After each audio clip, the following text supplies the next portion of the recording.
보면서 이 감독님이 아마 이제 은퇴가 별로 남질 않으셨어요.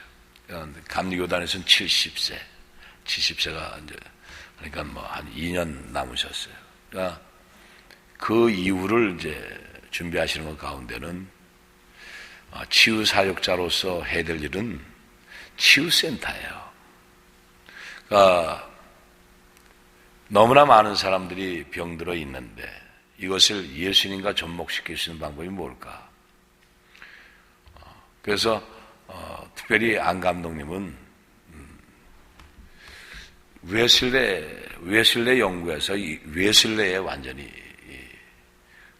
전문가입니다. 그러니까 웨슬레의 편지를 그 일기나 편지에 대해서 그거에 빠져서 그거 연구하시다가 은혜 받고 그거 연구하다가 지금 능력이 나타나는 거예요. 여러분, 영성이라고 하는 것은 뭐에 내가 빠져 있느냐는 거예요. 그것에 빠져 있는 것에 하나님은 거기다 그러니까 사랑하는 것만큼 보여주는 거죠. 그러니까 하나님이 엘리야를 사랑했던 것처럼 엘리사를 사랑한 것처럼 바울을 사랑한 것처럼 그것에 깊이 빠져놓고 나보면 하나님이 그와 같은 영성으로 부어주는 거예요. 그러니까 그 54세, 5세 요 무렵에 그 웨슬레에 대한 연구를 계속 하시던 가운데 어느 날 이 책을 밤늦게까지 성경을 보다가 깜빡 잠이 들었는데 일어나 봤더니 웨슬레가 경험했던 그 일들이 바로 성경책 위에 보석으로 딱 와 있었던 거예요. 그것을 보여주시는데 정사각형으로 되어 있는 다이아 같은 그런 모습입니다. 정사각형인데 그걸 뭐랄까 우리 껌이 사각형으로 되어 있는 껌이 있죠. 그만한 사이즈예요. 그것이 완전히 이 다이아 빛으로 아주 영롱하게 딱 돼 있었어요. 아주 정사각형으로 정확했습니다. 그것을 보고 그때 지쳐서 목회에 대한 회의감도 들어오고 뭐 내가 그냥 이렇게 밋밋하게 이렇게 하다 가는 건가 하는 그것으로 그냥 끝나는 상황이었어요. 그런데 그때 성경을 보다가 깜빡 졸던 그 시간에 그걸 주신 것으로 새 힘을 얻었다고 그랬어요. 그러니까 어떤 계기가 있습니다, 여러분. 근데 중요한 것은 내가 정말 예수님 앞에 미쳐 있느냐, 내가 무엇에 미쳐 있냐는 거예요. 그냥 그것이 우연히 그냥 적당하게 오질 않아요. 내가 미쳐 있다고 하는 이 표현이 내 인생에서 가장 내가 이것에 미쳐서 이것으로 빠져 있었다. 그런데 그 가운데서 더 이상 나갈 길이 보이지 않는다 할 때 하나님은 찾아오셔서 위로를 하시고 위로 받기 시작하면 그 안에 평안이 찾아옵니다. 그러니까 기도하면서 내가 기도했더니 참 마음이 평안해졌으니 그것은 응답이요 하는 얘기가 바로 그런 얘기들입니다. 저와 여러분의 인생에도 그런 것들을 여러분 정말 세상 것에 빠져서 세상 것에 집착하고 세상 것에 내가 있으면서 하나님 것 이것도 우연히 오겠지 하는 이 기대감은 다 버리시기 바라요. 오늘 성경에서도 두 가지는 주신 적이 없다고 그랬어요. 그러면서 역사들이 나타나기 시작을 하는데 이 교회 안에서 성도들이 기도를 해주지 않았는데 낫는 역사들이 나타나기 시작하는 거예요. 나는 그런 기도를 한 적이 없고 나는 치유에 대한 거를 얘기한 적도 없고 단지 하나 내가 지금 웨슬레를 공부하고 있는 것 뿐인데 웨슬레를 가지고 지금 내가 논문을 쓰고 웨슬레를 가지고 그저 빠져나가기 웨슬레를 통해서 내가 정말 목회를 웨슬레 목사님처럼 그렇게 할 수 있겠는가 하는 이것 가지고 계속 연구하고 그러다 보니까 지금까지 우리 교회 안에서도 밝혀지지 않았던 웨슬레 목사님의 편지와 일기가 이런 부분들은 잘못 번역이 돼 있고 이런 부분들은 알고 보니까 영어를 어쩜 이렇게 잘하실까 봤더니 카츄사 출신이에요. 그러니까 영어를 그저 생활하면서 그렇게 성장해 오신 분이에요. 그러면서 그것에 이제 성도들에게 나는 그거 기도한 적이 없다 했을 때 가서 하도 목사님이 못 믿으니까 그러니까 가서 성도들이 진단서를 끊어다 드린 거예요. 전에는 제가 이런 병이 있었는데 지금 이렇게 낫습니다. 근데 이게 어쩌다 한두 명이 있는 게 아니라 자꾸 그런 게 늘어나니까 그때서부터 그럼 이게 무슨 일이냐. 그래서 그때부터 웨슬레 목사님이 사역을 하셨던 그거를 그대로 따라서 하기 시작을 한 거예요. 그러니까 우연이라는 게 없습니다, 여러분. 내가 무엇에 심취해 있는가요? 내가 무엇에 지금 빠져 있느냐는 거예요. 내가 빠져 있는 것에서 그 안에서 그것이 악한 것이냐, 어둠의 것이냐, 성령의 역사냐, 이것이 거기서 나타나게 돼 있어요. 그리고 우리가 바라야 될 것이 뭐냐면 인생의 끝을 바라보라는 거예요. 참된 지혜 있는 그 삶은 인생의 끝을 바라봐라. 내가 인생이 끝나는 날 하나님 앞에 섰을 때 하나님이 나한테 잘했다 칭찬하겠는가? 여러분, 그 앞에서 하나님이 나는 너를 모른다 그러면 끝이에요. 저와 여러분의 인생에 그래 네가 수고 많았다. 너 애썼구나. 많은 영혼을 살리나 애썼구나. 네가 진정으로 나일하다 했었구나. 이 위로를 받기 시작하면 그것으로 모든 것이 끝나죠. 그러나 나 너 몰라. 그때 제가 이런 일 했잖아요. 귀신도 내쫓고 내가 병든 사람도 치료하고 내가 이렇게 했잖아요. 근데 나는 너를 몰라. 너를 위해서 했지 않았니? 그러니까 웨슬레 책에 보면 여러분 제가 밖에다가 그 웨슬레 책에 대해서 그래서 그 대전중앙감리교회 힐탑 감리교회를 가면은 이 목사님이 그 연구했던 것을 책으로 다 조그맣게 해서 그 제가 밖에다 나눴던 그 책들이에요.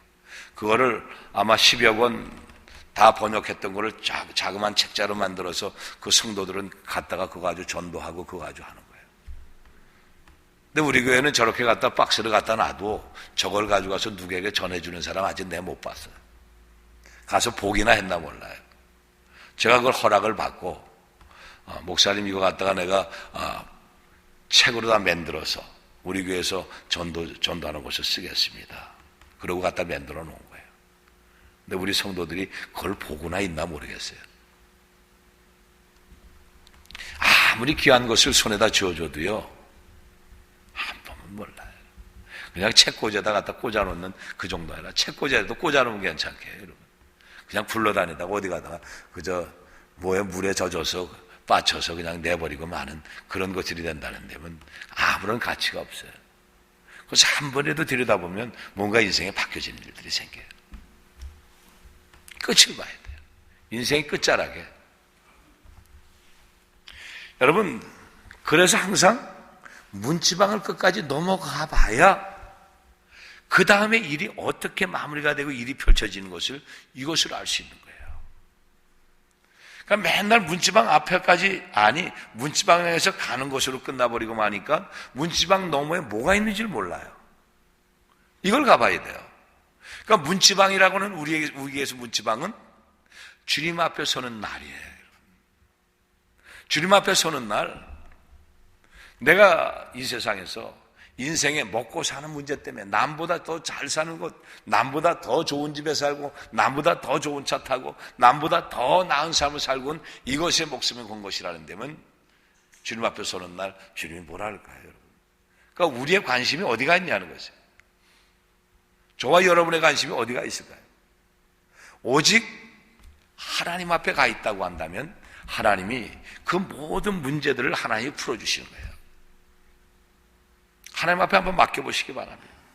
결국 참된 지혜는요, 우리가 끝까지 인내하며 끝까지 갈 수 있다는 것은 다른 것이 아니라 그 지혜로운 삶의 끝은 절제나 인내라고 한다면 오래 참는 것이 아니라면 결국은 성령님밖에 없다는 거죠.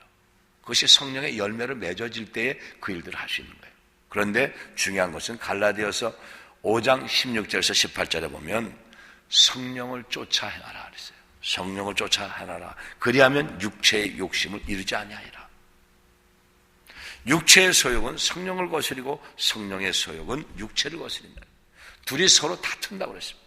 그러니까 우리 안에 성령님 들어와 계시면 육체의 것이 나가게 돼야 되는데 이것이 안 나가려고 발버둥 치며 다툴 수밖에 없다. 그러니까 성령이 임하시면 우리에게 있는 악한 것들이 저주가 다 떠나가고 우리의 인생에 있는 더럽고 추한 것이 다 떠나가야 되는데 이것이 그냥 들어왔으니 왔으니까 갈게요 그러고 그냥 휙 나가버리는 것이 아니란 말입니다. 같이 존재하는 한에 이것이 바로 양신이다. 그때는 악한 것을 쫓아내줘야죠. 그러니까 나는 이것에 괜찮아. 누구도 자신할 수 없는 거예요. 아무도 그것에 자신할 수 있는, 자신한다는 자체가 교만입니다. 나는 그거 이겨낼 수 있어. 나는 그거 당연히 내가 이길 수 있지 하는 것 자체가 교만이에요. 이겨낼 수가 없습니다. 그렇기 때문에 우리는 끊임없이 성령으로 늘 충만해야 한다. 그래서 전도자는 오늘 성경 말씀에서 하나님의 때를 기다리면서 불공평하게 보이는 사건으로 원망하지 말라는 거예요. 그리고 하나님의 인도하심 속에서 하나님의 이 조화로운 섭리를 참고 인내하면서 기다리라는 거예요. 하나님의 섭리하심은 하나님이 이루어 주시거든요. 내가 이루려고 하는 것은 나의 일이에요. 그러나 하나님이 우리에게 이루어서 하는 일들은 우리가 때를 기다릴 줄 알아야 하나님이 그 때에 맞춰서 이루어 주시는 거예요. 하나하나 이루어 주시는 거예요. 요즘 들어 여러분 우리가 최근 들어 한번 보세요. 과거에는 우리가 원해서 목사님 와주세요. 그러면 어떤 목사님은 초창기 때 처음에는요 저녁 금식을 70일이나 해서 모셔왔어요. 우리 성도들 죽을 노릇이죠. 저녁 금식 70일 한번 해보세요. 저녁에 아무도 못 만납니다. 아마 이용주 집사님 보고 우리 저녁 금식 70일 합니다 하는 거 선포해 놓으면은 오후 3시부터 그 다음날 아침 7시까지 식사하시면 안 됩니다 이러고 선포해 놓으면은 살맛 안 나실 거예요. 그죠? 처음에는 그 목사님을 모시려고 40일 저녁 금식을 했어요. 40일 저녁 금식을 하는데 연락이 없어. 도통 연락이 없어. 그래서 다시 30일 저녁 금식을 또 선포했어요. 그래서 30일째 됐는데 그날도 연락이 없는 거야. 그러니까 70일이 맞춰졌는데 연락이 없어요. 근데 그날 밤이 넘어서서 새벽 2시가 됐는데 따르릉 전화가 왔어요. 여기 시간 새벽 2시인지도 모르는 거예요. 그래서 전화를 받았더니 김석재 목사님이십니까? 예. 저희가 가기로 했습니다. 사방에다 여의도 순복음교회에다가 저를 찾아봐도 또 그러고 사방으로 아는데 혹시 이번에 아시는 분 있나? 그리고 토론토에 있는 목사님한테 딱 연락했더니 토론토에 있는 목사님이 거길 왜 올라오래? 거기 가지 마. 딱 그거 한마디에 이건 뭘까? 그래 놓고 그분들은 그분대로 기도를 했어요.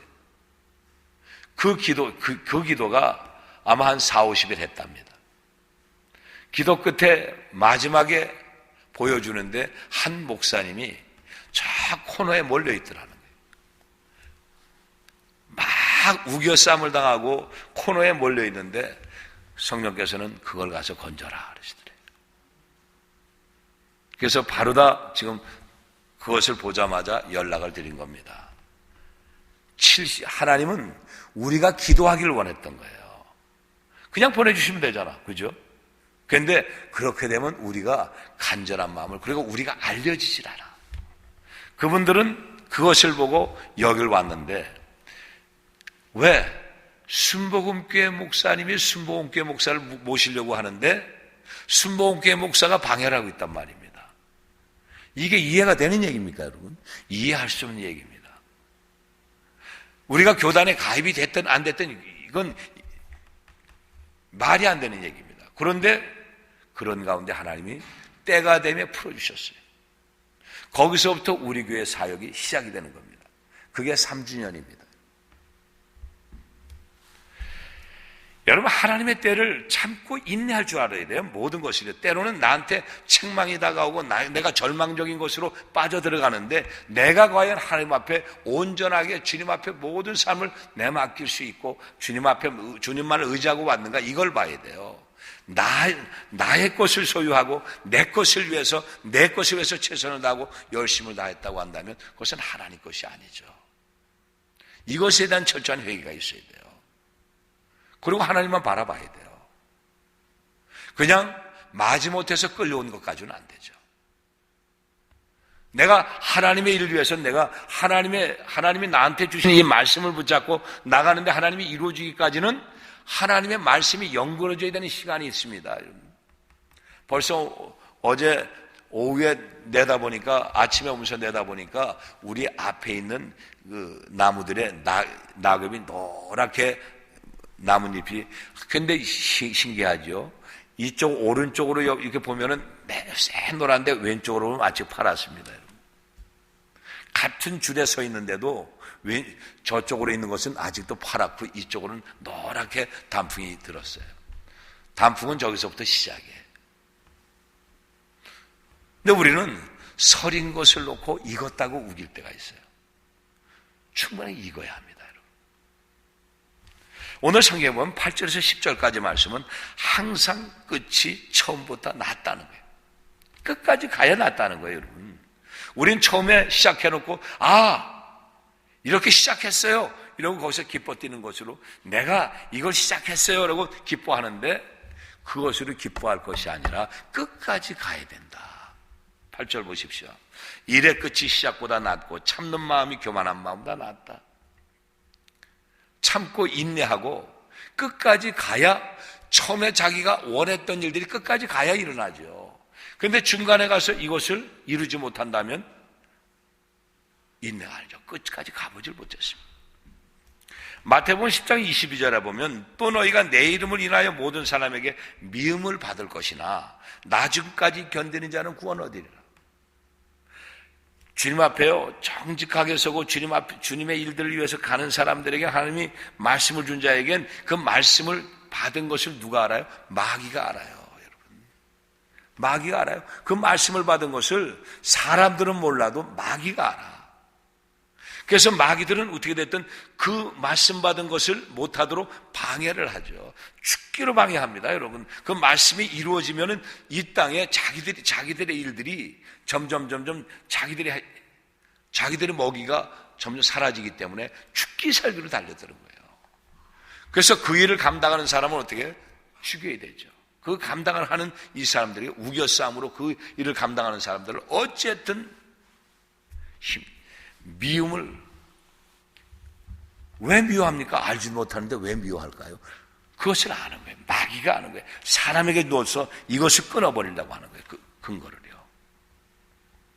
그러니까 여러분, 내가 잘못했는데 내가 뭔가 판단을 잘못해서 미움을 받는 것은 당연한 얘기죠. 그러나 하나님의 일을 위해서 잘못된 것이 없음에도 불구하고 미움을 받는 것은 말씀이 간에 살아있기 때문에 그 심지를 꺼야 되는 거예요. 그러니까 싹부터 없애버리라 그러죠. 마귀는 벌써 싹부터 없애려고 하는데 말씀을 받은 사람은 그것을 아무리 마귀들이 와서 없애려고 해도 없앨 수가 없는 것이 이 안에 심지에 불이 붙었는데요. 불이 붙었기 때문에 그것은 가는 거예요. 9절의 말씀 보십시오. 급한 마음으로 노를 바라지 말라. 노는 우매자의 품에 머무니라. 미움 끝에서 오는 것이 우리가 마음에 뭐가 돼요? 확 올라오잖아요. 화가 오잖아요. 노가 그냥 나죠. 나를 이유 없이 미워하고 이유 없이 나한테 다가오는데 여러분, 화를 안 낼 사람이 누가 있겠어요, 여기요? 아무리 심성이 좋다래도 목사고 장로라래도 그것을 가지고요 그냥 가만히 넘어갈 사람 아무도 없죠. 우리 강태구 집사가 아무리 성인 군자 같아도 자기를 누가 미워해서 오는 말 한마디 들으면은 이유 없이 누가 미워하고 누가 뒤에서 욕하는 소리 들으면 가만히 참고 앉아 있겠냐고요. 벌써 가서 저 덩치 가지고 가서 들었다 놓지. 그래요. 그런데 하나님은 그 마음도 안 주시는 거예요. 성령께 이끌어가는 사람은 그 마음조차도 가질 수 없도록 만들어주시는 거예요. 노하지 마라. 성령은 오늘 이랬어요. 급한 마음에 노하지 마라. 노하는 자는 우매자의 품에 미련한 사람 마음속에 있는 것이다. 그러니까 어떻게 살아야 돼요? 그렇게 참 살기 어려운 거예요. 화내지 말래. 너 미워한다고 화내지 말래. 근데 우리는 너 왜 나 미워해? 너 나한테 왜 그래? 그러고 벌써 따지잖아요. 안 따져요? 이삭이 같으면 모르겠어요. 이삭이 같으면 여기서 넘길 것 같아요. 이삭이 아빠가 누구야? 나란 말이야, 나. 정복음 집사가 아니고. 이삭이 아빠가 누구냐에 따라 달라지는 거예요, 이게. 이삭이 아빠가 아브라함이 되면은, 승질이 못 됐을 때고, 정복음 집사가 아버지면은 승질이 유하고 그럴 거예요. 저나, 나나 승질 못된 건 똑같이 뭐 그래요. 그런데 이것이 성령이 나를 지배하시냐 하는 것에 따라 바뀌어지는 거예요. 점점 바뀌어지는 거예요. 잠언서 12장 16절에 보면 우리 다 배운 거지만 이래요. 미련한 자는 분노를 당장 나타내거나 슬기로 자는 수욕을 참느니라 그랬어요. 미련한 자는 어떻다고요? 화를 당장 나타낸대요. 당장. 슬기로운 자는 참는데요. 참다가 혈압 터지겠다. 그리고 확 해버리는 것보다 그렇게 확 하다 터지는 거예요. 확 하다 터지는 거예요, 여러분. 그 참는다는 거는요, 그냥 꾹 하고 밀어내 이렇게 참는 게 아니고, 그냥 휙 날아가 버리는 거예요. 하고서는 얼굴이 좀 붉어지는 듯 하다 휙 날아가 버리는 게 이게 참는 거야. 가고 어디 보자, 너 두고 보자, 이게 아니고, 두고 보자 하는 순간에 벌써 이미 노폐물은 꽉 차서 이 내 혈관에 꽉 문제가 생겨요. 등짝이 딱 오싹해진다니까. 등짝이 딱 오싹해지면 어떻게 돼? 벌써 허리가 삐끗하는 거예요. 허리가 딱 아파지는 거예요. 허리 아픈 사람들이 왜 아파요? 화를 참다 보니까 그런 거예요. 어디 보자. 어디 보자. 몸이 뒤틀어져 버린다니까. 거짓말 할 수가 없어요, 여러분, 이게. 그러니까 몸은 그대로 진리로 얘기하는 거야. 자, 오늘같이 급속하게 변하는 이 시대에 이 본전의 말씀이요, 절실히 필요한 건 뭐냐면 참을 줄 알아야 돼. 얼마나 정신병자리 날뛰는지 몰라요. 화, 분노 장애가 그냥 날뛰어요, 날뛰어. 이게 저 건너 마을에 있는 사람이 술만 먹으면 내던지고 술만 먹으면 때려붓기고 하는 이것이 아니고, 이젠 내 가정 속에도 화만 나면 집어던지는 게 내 가정 속에도 있고 옆집에도 있고 다 있다니까. 그런데요, 제가 한 가지 발견한 게, 몽골에 가서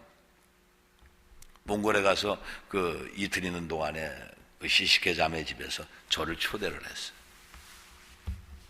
그리고 들어갔는데 옆집에, 아파트의 옆집에 얼마나 싸우는지 막 집어던지고 냄비 던지고 그러는 걸 그걸 어떻게 하냐고요? 우리 집에 그 전에 그랬거든. 그래 내가 알아. 냄비가 더 가는구나. 그릇이 그저. 근데 가서 화장차 하고 깨질 접시는 안 가. 냄비만 애꿎은 냄비만 날아가 깨지는 거야. 찌그러지는 거야. 그래서 저 집이 왜냐 했더니만 5월 달에, 그때 제가 갔지가 8월인데 5월 달에 이사를 왔는데 그때 오는 날부터 본 게 하루도 안 걸리고 저렇게 싸운대. 남의 집 얘기 같지 않죠? 그죠? 하루도 안 걸리고 저렇게 싸운대. 그래서 슬그머니 가서 벽에다 대고 기도해 줬어요. 다툼의 영은 끝날지어다. 멈출지어다. 다툼의 영은 멈출지어다. 벽에다 대놓고 기도해 줬어요. 그러고 난데 한 1분쯤 지났는데 멈추더라고요. 그리고 1년이 지난 후에 한번 물어봤어요. 그랬더니, 목사님 가서 기도해주고 나서, 그런 일이 없어졌대. 그러더라고요. 여러분, 11절에서 14절은 참된 지혜의 삶이 무엇인지를 가르쳐 줘요. 참된 지혜는 세상적인 가치를 추구하는 것이 아니라 오직 하나님만 경외하는 것이다. 지혜로운 자의 삶은 어떤 것이라고요? 하나님만 바라봐라. 하나님만 경외하라. 하나님만 봐라. 이제 여러분, 때가 되면은요, 이것을 깨닫고 나보면 이래서 모든 걸 하나님 앞에 집중하라는구나. 나한테 유익이 오고 내가 뭔가를 이게 이제 풀어진 인생 같은데 거기에 하나님 거와 세상 것이 딱 있다는데 뭐를 집어야 돼요? 하나님 거를 집어야 돼요. 에이, 목사님, 그래도 먹고 사는 문제가 해결이 돼야 되죠. 이걸 놓고 갈등을 하게 돼 있다니까요. 먹고 사는 문제를 잡을 것이냐, 아니면 하나님의 일을 잡을 것이냐. 하나님의 일을 잡으면 먹고 사는 문제는 저 멀리 가버려요. 어려워져요. 힘들어져요. 그런데 이것을 감수하고 내가 하나님 걸 잡았을 땐 하나님이 그 시간으로부터 시작해서 그 열매, 씨를 뿌려놓은 그 시간부터 열매가 맺어지기까지 고난은 와 있을 때도 그 열매가 따놓고 보면 하나님이 갚아주시는 일이 이런 것이구나. 이걸 그때서 깨닫는 거예요. 거기를 가봐야 하는 거야. 아니, 목사님, 그래가지고 언제 어떻게 살아요? 글쎄, 그렇게 살으라니까. 하나님의 사람은 그렇게 사는 거예요. 그게 얼마나 어려워. 얼마나 고난이 와. 얼마나 힘들어. 그거 이렇게 해서 하나님 거는 하나님 아시죠? 눈 잠깐만 감아주세요. 그러고서는 내가 세상 거 잠깐 하고 나보면은 그 다음에 그 물질 가지고 내가 조금 넉넉하게 살 수 있는데 그때 내가 하나님을 더 열심히 그러고 거기다 발을 딱 디밀고 난 다음에는 그 다음엔 하나님께 보여지질 않아. 점점 멀어져요. 그 꿀맛을 받기 때문에. 11절 말씀 보십시오. 지혜는 유업같이 아름답고 햇빛을 본 자에게 유익하도다. 여기서 지혜는 하나님으로부터 물려받은 그 땅, 그리고 부모로부터 물려받은 재산처럼 귀하다는 거예요. 이 지혜가 그렇게 귀해요. 여러분에게 누군가가 땅을 재산으로 남겼으면 귀해요, 안 귀해요? 아이고, 이거 얼른 받았으니까 홀딱 팔아가지고 그냥 내가 좀 써버리고 말지 이러는 사람은 없거든. 그 재산을 물려받았으면 그 유업으로 물려받은 건 그만큼 소중한 것이다. 그거 팔아가지고 노름판에 가는 사람 있나요? 노름꾼은 있겠지. 12절의 말씀 보십시오. 지혜도 보호하는 것이 되고 돈도 보호하는 것이 되나 지식이 더 아름다운 지혜는 지혜 얻은 자의 생명을 보존합니다. 지혜를 하나님을 경외함으로 오는 지혜는 생명을 보호하는 거예요. 영원한 생명을 보호하는 것이 바로 지혜라는 거예요. 돈도 우리 인생을 보호하고 그리고 명예도 다 보호하는 것이나 중요한 것은 지혜는 지혜를 얻은 자의 생명을 보호하니라. 여러분, 영원한 생명이 무엇인지 여러분 아시기에 이걸 붙잡아야 된다는 거예요.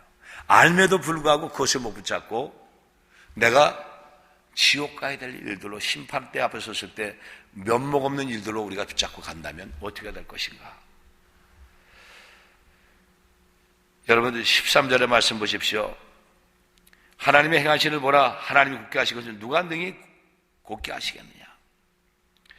하나님께서 이 세상의 모든 걸 주관하시는데 그의 통치 아래 있다면 성급하고 인내하지 못하는 자세로는 하나님의 역사하시는 일에 대해 대적하거나 거역하지 말고 순종하라는 거예요.